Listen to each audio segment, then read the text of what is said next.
오늘 함께 나누실 말씀은 구약성경 출애굽기 14장 10절에서 25절까지의 말씀 함께 보겠습니다. 출애굽기 14장 10절에서 25절까지의 말씀입니다.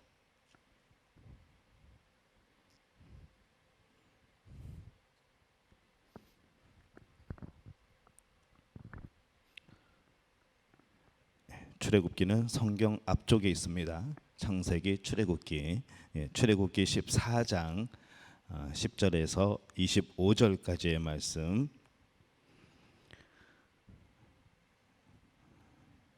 우리 한 목소리로 함께 봉독하겠습니다.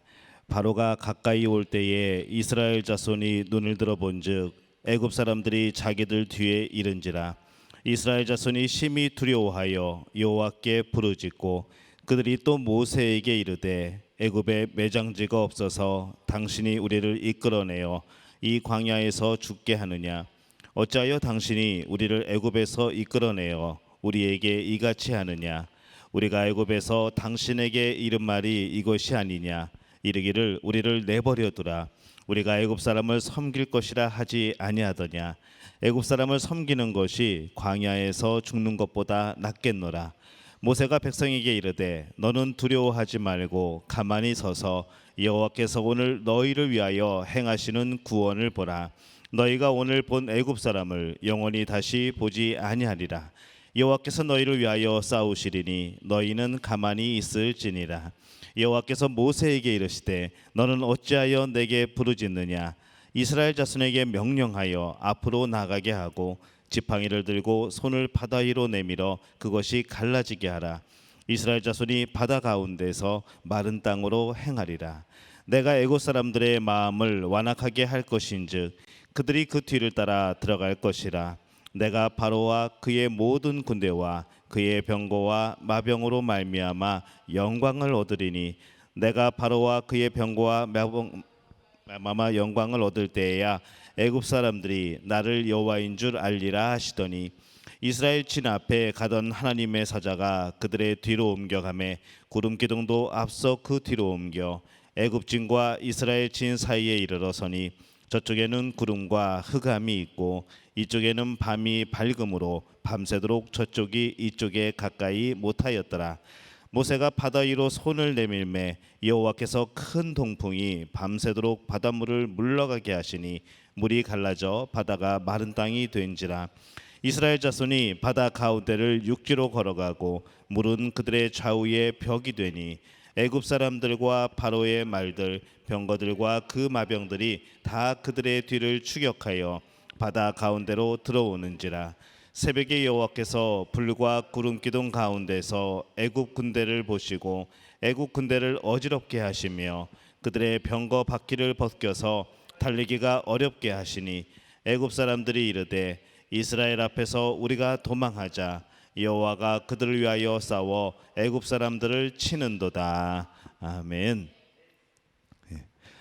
뭐가 잘 안 나갔나요? 성경은 항상 그래서 찾아야 합니다. 오늘 금요 심야 기도회, 심야는 아니군요. 금요 기도회에 오신 여러분들을 주님의 이름으로 축복합니다. 금요 기도회는 몇 시에 시작일까요? 7시 30분에 시작입니다. 7시 30분에 들어오시면 늦습니다. 7시 30분부터 바로 시작을 하기 때문에 여러분들 그 전에 미리 접속하셔서 찬양 들으시면서 기도하시고 그리고 찬양으로 이제 하나님 앞에 영광 돌리고 그리고 말씀 듣고 또 말씀에 의지하여서 기도하는 그런 시간입니다. 오늘 여러분들 다시 한번 이곳에 또 우리 각 가정에서 또 본인이 처한 그곳에서 예배드리는 여러분들을 주님의 이름으로 축복합니다. 오늘 하나님께서 하실 일과 내가 할 일이라는 제목으로 말씀을 드리려고 합니다. 이 오늘 말씀은 이스라엘 백성들이 애굽에서 나와서 이 홍해를 만났을 때 모세를 통하여 홍해가 갈라지게 하고 건너는 사건에 대해서 말씀을 하고 있습니다. 이 하나님의 인도하심으로 이 홍해 바다까지 온 이스라엘들의 백성들의 모습을 우리가 가만히 보면은 이스라엘 백성들이 애굽에서 나와서 가나안을 향하여 갈 때에 참 많은 장애물들을 만납니다. 그 첫 번째 장애물이 바로 이 홍해바다입니다. 그런데 이 성경을 읽어보면 이 홍해라는 장애물을 만나게 되는 것도 우연이 아니라 하나님의 인도하신 가운데에서 만난 장애물이었습니다. 우리가 출애굽기 13장 21절에서 22절에 보면은 하나님께서 이스라엘 백성들을 어떻게 인도하셨다고 되어 있는가 하면은 하나님께서 이스라엘을 구름 기둥과 불 기둥으로 인도하셨다 이렇게 고백을 합니다. 낮에는 구름 기둥, 밤에는 불 기둥으로 우리 백성들을 인도하셨다고 기록을 하는 거죠.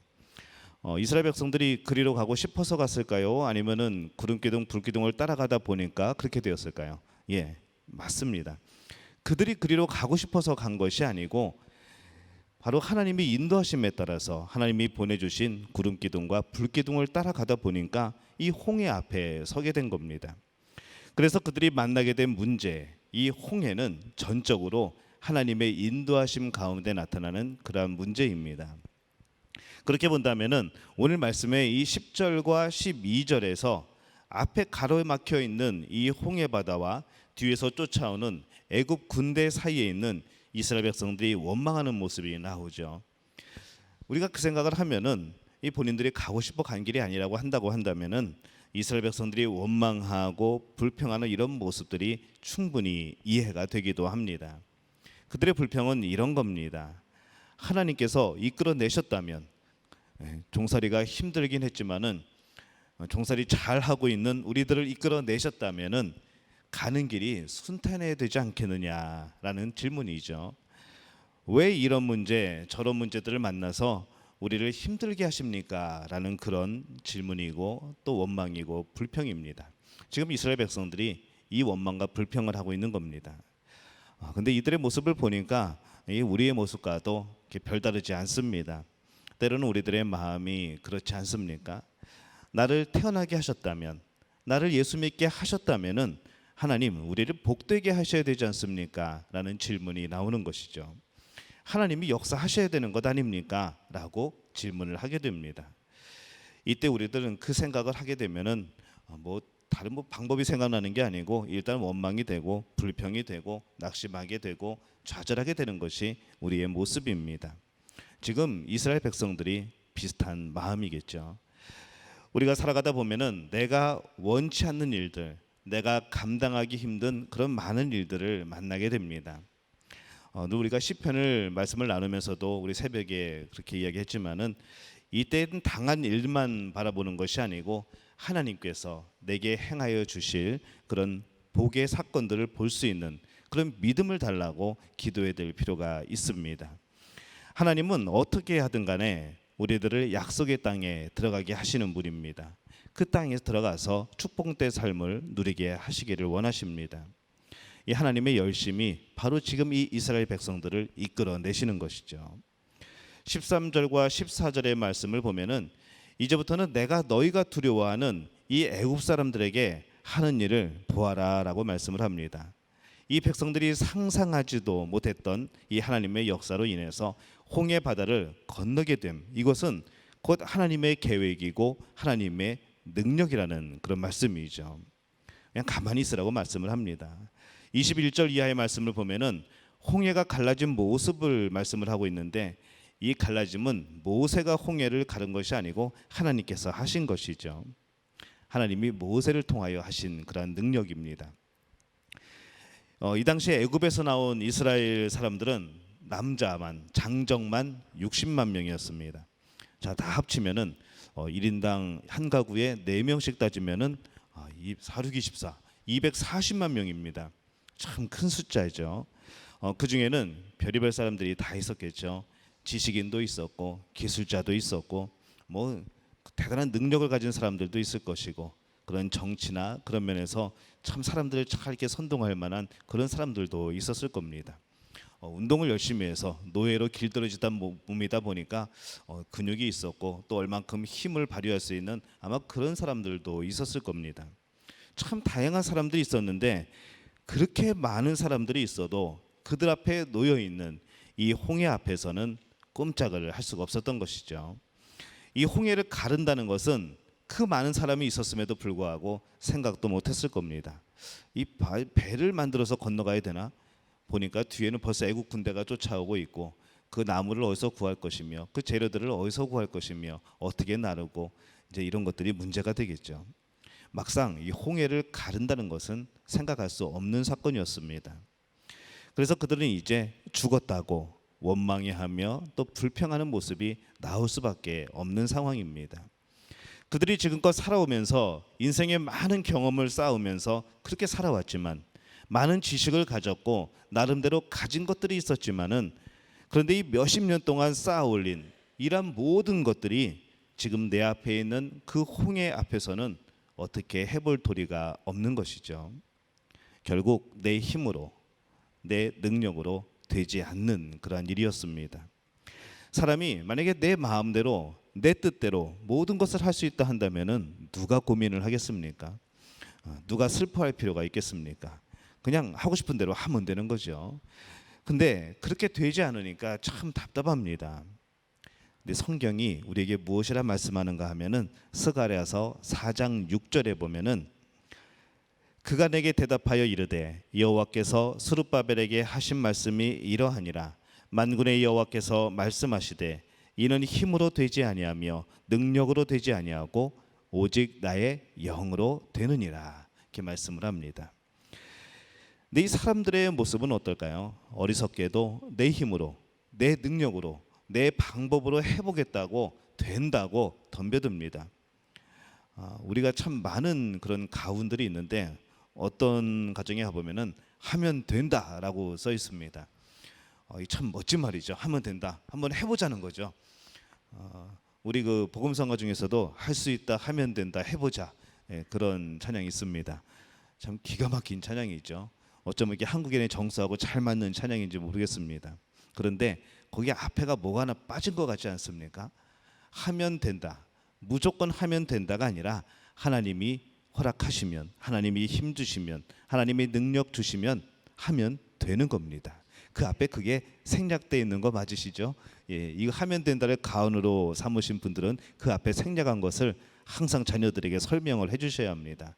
하나님이 허락하시면, 능력 주시면 되는 겁니다.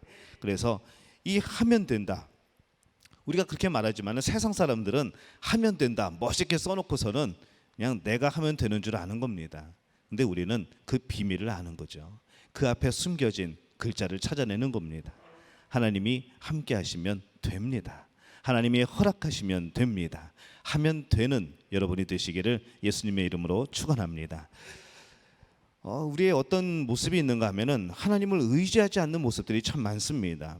하나님의 도움을 구하지도 않고 하나님 없이 무엇인가를 해보려고 하는 이 시도들을 자꾸만 해보는 거죠. 근데 이런 모습들이 우리들 속에도 참 많이 자리 잡고 있습니다. 주님을 믿고 의지하는 믿음과 기도 없이 행하는 일들입니다. 하나님의 응답을 내 머리로 미리 계획하고 그리는 것, 이게 어떻게 보면 참 교만입니다.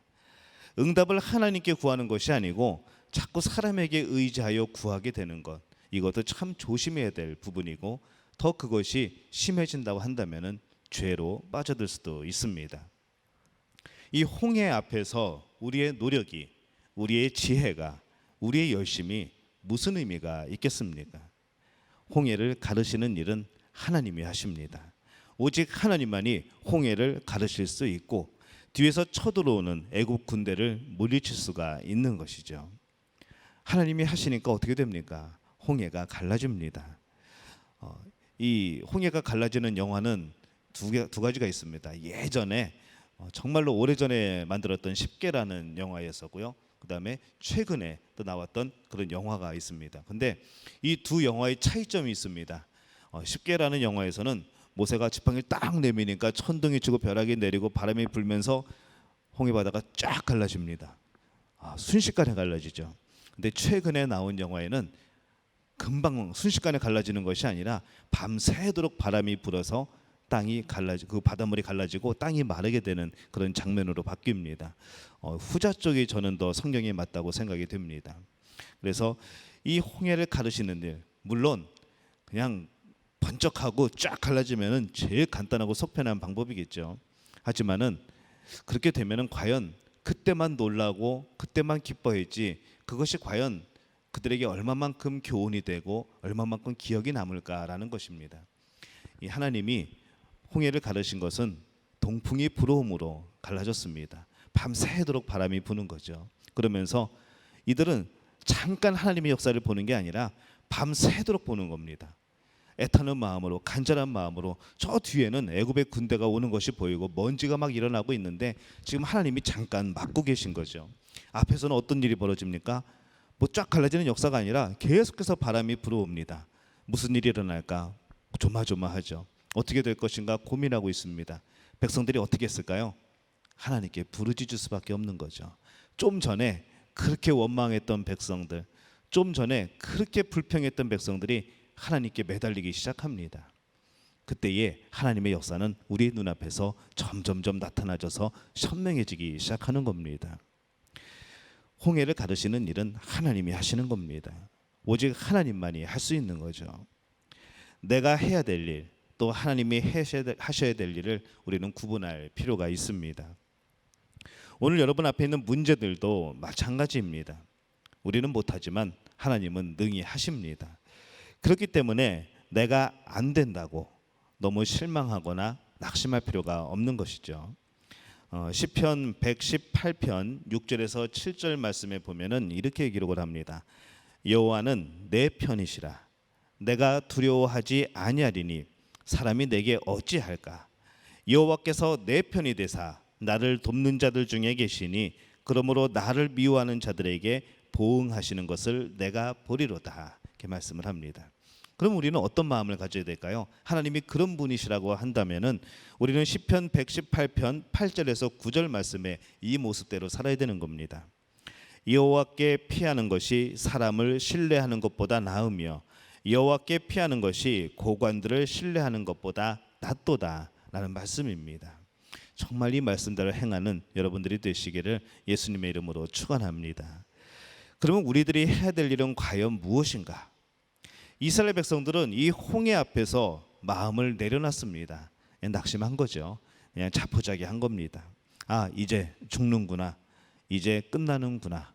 그래도 애굽에 있을 때는 매는 맞았지만 밥은 먹었고 그래도 이렇게 처참하게 죽지는 않았는데 자 이제는 끝나는구나라고 포기를 하는 겁니다. 우리들도 그럴 수 있죠. 어떤 일들 앞에서 아무것도 하지 않고 하나님이 어련히 알아서 하시겠지, 어떻게 되겠지 라는 이런 심정으로 손을 놓아버리는 경우들이 참 많이 있습니다. 이게 잘 보면은 믿음 같지만은 그냥 현실을 포기하는 거죠. 너무나 낙관적인 그런 생각입니다. 또 이것을 어떤 사람은 믿음이라고 여기는 사람들도 있습니다. 물론 하나님이 하시겠죠. 하나님이 역사하시겠죠. 근데 그 앞에 뭔가 빠진 것 같지 않을까요? 아까 하면 된다처럼 뭔가가 하나 빠져 있습니다. 하나님이 확신을 주셨다면은 하나님이 하시는 겁니다. 하나님이 책임질 상황이라 하신다면은 하나님이 어련히 알아서 하시는 겁니다. 근데 우리에게 과연 그렇게 말씀하셨느냐라는 겁니다. 하나님이 가만히 있으라고 해서 했다면, 가만히 있었다면 이거는 순종입니다. 그러나 하나님은 대부분 많은 역사들이 사람을 통해서 역사를 하십니다. 하나님께서 모세에게 무엇이라 말씀합니까? 15절 16절의 말씀을 보면은 모세가 행해야 될 일을 말씀합니다. 15절에는 여호와께서 모세에게 이르시되 너는 어찌하여 내게 부르짖느냐 이스라엘 자손에게 명령하여 앞으로 나아가게 하고 16절 지팡이를 들고 손을 바다 위로 내밀어 그것이 갈라지게 하라 이스라엘 자손이 바다 가운데서 마른 땅으로 행하리라 이렇게 말씀을 합니다. 우리가 홍해 앞에서 해야 될 일이 있습니다. 하나님의 능력이지만은 우리에게 맡겨진 부분이 있는 거죠. 내가 최선을 다하여서 행하여야 될 일이 있는 겁니다. 21절의 말씀입니다. 모세가 그대로 행합니다. 모세가 바다 위로 손을 내밀매 여호와께서 큰 동풍이 밤새도록 바닷물을 물러가게 하시니 물이 갈라져 바다가 마른 땅이 된지라 이렇게 기록을 합니다. 하나님은 모세가 행하는 것을 통하여서 모세가 순종하는 것을 통하여서 역사하셨습니다. 우리가 하나님 앞에서 살아가게 될 때에 하나님과 하나님의 하시는 일에 대해서 오해를 하면 안 됩니다. 자꾸 그것을 내 수준으로 헤아리려고 하면 안 되는 것이죠. 물론 내가 아무것도 하지 않아도 하나님께서 하나님의 방법으로 역사하십니다. 하나님은 내가 아니어도 하나님의 뜻을 이루실 겁니다. 그러나 대부분의 하나님의 일하심은 우리가 믿음을 가지고 하나님의 말씀을 따라 순종하며 나아가게 될 때에 하나님의 역사하심의 일들이 나를 통하여서 나타나게 되는 것이죠. 그러나 우리가 먼저는 이 우리의 모든 것을 주관하시는 하나님의 말씀을 통해서 이 하나님께서 나를 향한 어떠한 뜻이 있는가를 알고 깨달아야 합니다. 하나님께서 과연 내가 어떻게 하시기를 원하시는가, 이 말씀을 자꾸 들으려고 해야 되는 것이죠. 하나님 이거 해주세요 하고 전화 끊어버리면 안 됩니다. 그러면 하나님께서 어떻게 하라고 말씀을 해주셔야 되는데, 하나님 이렇게 해주세요 알았죠 하고 전화 딱 끊어버리면은 그 다음은 어떻게 해야 되는 겁니까? 우리가 믿습니다 라고 말을 합니다. 그런데 이 믿습니다 라는 그 마음 속에는 마음으로 믿음에서 그치는 것이 아니라 순종이 따라오는 거여야 됩니다. 그러니까는 믿음은 순종이 따라와야 됩니다. 마음과 생각으로는 믿는데 내 행동은 믿음으로 순종하지 않는다면 그것은 온전한 믿음이 아니겠죠. 믿는다면, 믿음이 있다면 행하시는 겁니다.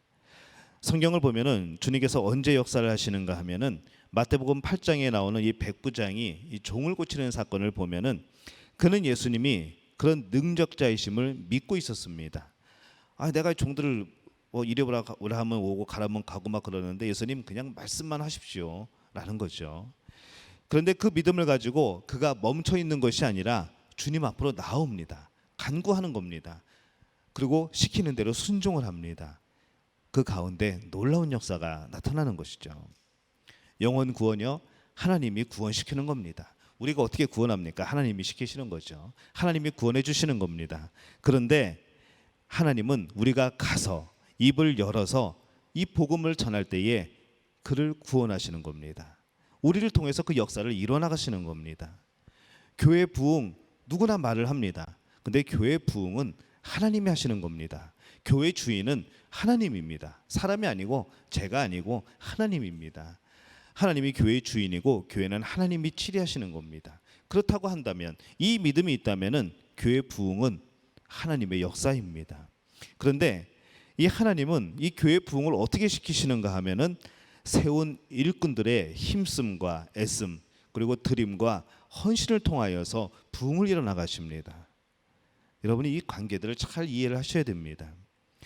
그냥 여러분 말할 때마다 교회 부흥하게 해주옵소서, 차고 넘치게 해주시옵소서, 정말 간절한 기도이죠. 저나 여러분이 바라는 그런 기도입니다. 근데 그만큼 우리가 순종하고 복음을 전해야 되는 겁니다. 그런 노력이 필요한 것이죠. 이제 우리들이 하나님의 능력을 믿는다고 마냥 마음으로 믿는, 그냥 믿음으로 그치는 것이 아니라 하나님께서 역사하시도록 찾아서 행하는 그런 성도들이 되시기를 바랍니다. 마태복음 11장 12절에 보면은 이렇게 말씀을 합니다. 세례 요한의 때부터 지금까지 천국은 침노를 당하나니 침노하는 자는 빼앗느니라. 천국이 언제 임했죠? 예전에 언제 예수님이 다시 왔다고 천국이 임했다고 막 그런 이상한 사람들도 있었는데, 천국은 예수님이 올 때에 함께 임했습니다. 오늘 그것을 여러분들이 누리고 계셔야 되는 겁니다. 그렇게 생각할 때 여러분 정말 오늘 천국을 누리셨습니까? 천국을 향한 그런 소망이 절실하십니까? 하나님의 통치, 하나님의 통치가 바로 천국이라고 그랬죠. 그 통치가 정말 여러분이 원하는 것입니까? 오늘 하나님의 자녀들에게 천국이 경험되어져야 합니다. 천국에 가고 싶고 천국을 누리고 싶고 경험하고 싶은데 정말로 그런 천국이 내가 원하는 천국이 아니기 때문에 누리지 못하는 경우가 얼마나 많은지 모르죠. 그리고 천국이 침노를 당한다고 말합니다. 침노하는 자는 빼앗는다고 말을 합니다. 어떻게 침노를 할 수 있을까요? 우리가 믿음으로 하나님의 자녀가 되는 동시에 이 천국의 백성들이 많아지는 거죠. 천국 안에서 이제 천국의 자격을 얻은, 천국에 들어갈 자격을 얻은 사람들이 많아지는 겁니다. 천국의 입장에서는 어떨까요? 빼앗기는 거죠. 굉장히 기분 좋은 빼앗김이죠. 천국의 백성들이 많아지고 이 땅에서 천국을 경험하고 하나님이 이 땅에서 천국을 경험하는 여러분들을 보시는 겁니다. 빼앗긴다고 표현하지만은 이것이 얼마나 행복한 빼앗김입니까? 하나님의 자녀가 많아지는 겁니다. 오늘 여러분 천국을 침노하시기 바랍니다. 오늘 천국을 빼앗으시기를 바랍니다. 그 천국을 우리의 삶 속에서 경험하는 여러분들이 되시기를 예수님의 이름으로 축원합니다. 잠언 8장 17절에 보면은 나를 사랑하는 자들이 나의 사랑을 입으며 나를 간절히 찾는 자가 나를 만날 것이라 이렇게 말씀을 합니다. 여러분에게 묻습니다. 하나님을 사랑하십니까? 거의 아멘 하셔야 됩니다. 하나님을 사랑하십니까? 네. 여기 계신 분 말고 저기 영상 속에 계신 분 정말 하나님을 사랑하십니까? 여러분 오늘 하나님 찾고 계셨습니까? 정말 간절하게 찾았습니까? 정말 그런 분들은 하나님을 만나게 될 줄로 믿습니다. 이 하나님이 빠진 내 열심, 하나님이 빠진 내 노력은 결실이 없습니다. 열매를 맺을 수가 없습니다. 성경은 우리를 어떤 자라 말씀을 하는가 하면은 고린도전서 3장 9절에 보면은 우리는 하나님의 동역자들이요 너희는 하나님의 밭이요 하나님의 집이니라 이렇게 말씀을 합니다. 여러분이 정말 이 하나님의 그런 사역의 동역자 또 통로 그런 순종의 본이 되시기를 예수님의 이름으로 축원합니다. 하나님께서 여러분 앞에 있는 홍해를 가르실 겁니다. 그러나 하나님은 홍해를 가르시기 위하여서 모세 손을 내밀라고 하십니다. 하나님의 명령대로 모세가 손을 내밀었을 때 그 내민 손을 통하여서 하나님은 그 홍해를 가르십니다. 우리는 무엇을 기다리고 있습니까? 어떤 응답을 구하고 계십니까? 하나님의 놀라운 역사를 경험하기 위하여서 어떤 것을 하고 계십니까? 오늘 여러분 그 응답을 받을 준비가 되어 있습니까? 오늘 여러분 하나님께 구하는 그 마음의 자세, 우리의 삶의 자세가 되어 있습니까? 하나님의 뜻을 구한다면 우리의 자신을 다시 한번 돌이켜 보시기를 바랍니다. 그리고 그 자세가 되었다면 더욱더 간절히 구하시기를 바랍니다. 그리고 믿음의 결단이 섰다면 행하시기를 바랍니다. 우리의 부족한 부분은 이미 내 영역이 아니고 하나님의 영역입니다. 하나님께서 선하신 계획을 여러분 가운데 이루어 주실 줄로 믿습니다. 이 하나님께서 이루실 아름다운 역사들을 소망하고 바라보는 것, 그것이 우리의 모습이 되어야 합니다. 하나님의 놀라운 역사에 내가 쓰임 받을 수 있기를, 그 역사에 내가 산 증인이 되기를 여러분 기도하시기를 바랍니다. 오늘 우리 앞에 있는 문제의 홍해, 질병의 홍해, 그리고 고난의 홍해가 갈라지는 이런 복된 역사가 여러분에게 일어나게 되시기를 예수님의 이름으로 축원합니다.